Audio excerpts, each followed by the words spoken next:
salvaging what they can.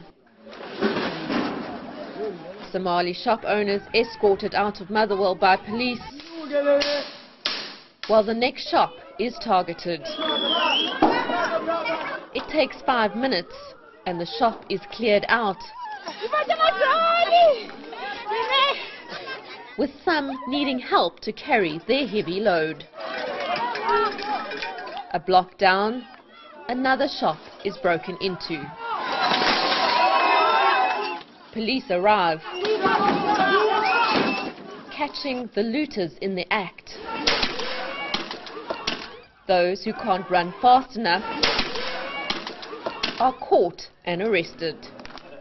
Our business is dying. It's only them who are getting rich. They get rich and we get poor. So that's why we are havoking so. So that's why we enter, because we are hungry. People are hungry. A hungry stomach, a hungry, we don't pay every person. This is where it all started. A 19-year-old man asked to exchange airtime he had bought earlier from the shop. An argument ensued between him and the Somali shopkeeper, who then shot him dead.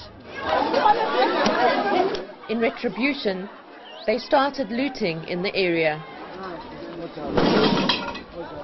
Now the foreign, mostly Somali nationals are seeking refuge, but they were turned away from the Motherwell police station as the police say they can't guarantee their safety.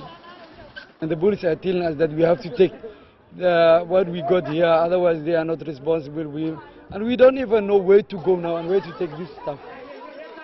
Residents say they are going to continue looting until all foreign nationals have left Port Elizabeth. Sandy McCowan, Motherwell. News that moves. enca.com.